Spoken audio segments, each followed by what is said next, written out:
Bonjour chers amis, chers frères et sœurs.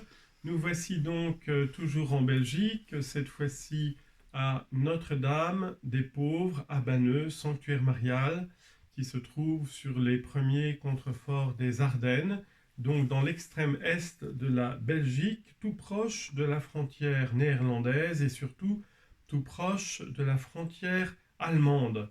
C'est un lieu extrêmement béni où règne une paix profonde et intense. La Vierge Marie est apparue là, 7 apparitions successives, la première le 11 janvier 1933. On se souvient tous que c'est l'année terrible, l'année grave, terrible de la prise du pouvoir par Adolf Hitler, qui aura lieu le 30 janvier 1933.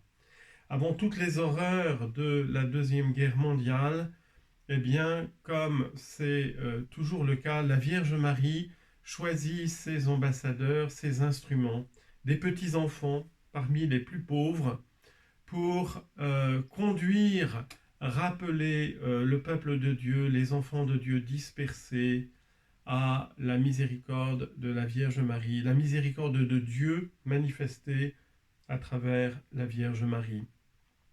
Et donc, à peu près 20 jours, à peu 3 semaines avant cette prise du pouvoir par Adolf Hitler, de l'autre côté de la frontière, sachant que la Belgique est un des pays qui a le plus souffert de la Première et de la Deuxième Guerre mondiale.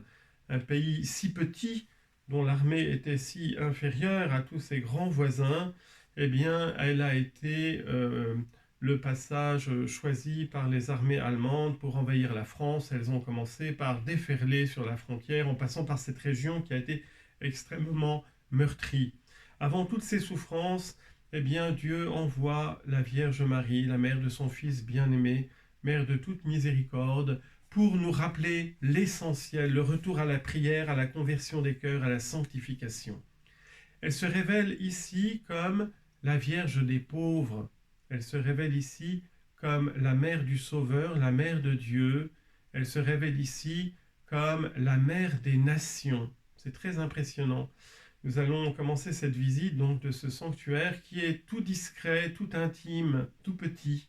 La Vierge a commencé par demander à la petite Mariette, Mariette Bécaud, de la famille la plus pauvre de cette région.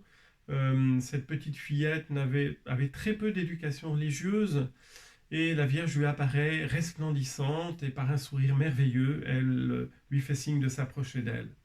Et puis elle va demander au conditionnel, avec beaucoup de délicatesse, je désirerais ici une petite chapelle. Donc une petite chapelle a été construite à la demande de la Vierge Marie, qui parlait bien sûr en patois wallon, je vous traduis en français, mais les gens ici parlaient leur dialecte, leur patois, et la Vierge Marie, bien sûr, a parlé en wallon, que je ne pratique pas, donc je ne serai pas capable, malheureusement, de vous redonner les paroles exactes sorties des lèvres de la Vierge Marie. Mais en français, c'est je désirerais que l'on me construise ici une petite chapelle. Ensuite, elle va inviter l'enfant à plonger ses mains dans une petite source qui commence à couler, qui serait une source miraculeuse, comme à Lourdes, en lui disant pousse les mains dans l'eau. Cette source, elle m'est réservée, et elle est donnée pour le soulagement des malades. C'est extraordinaire de savoir qu'il y a eu ici des milliers de conversions de toutes sortes de maladies par la miséricorde de Dieu, par le cœur immaculé de la Vierge Marie. Donc nous allons commencer la visite de ce sanctuaire qui se trouve en plein milieu d'immenses forêts de feuillus et surtout de sapins.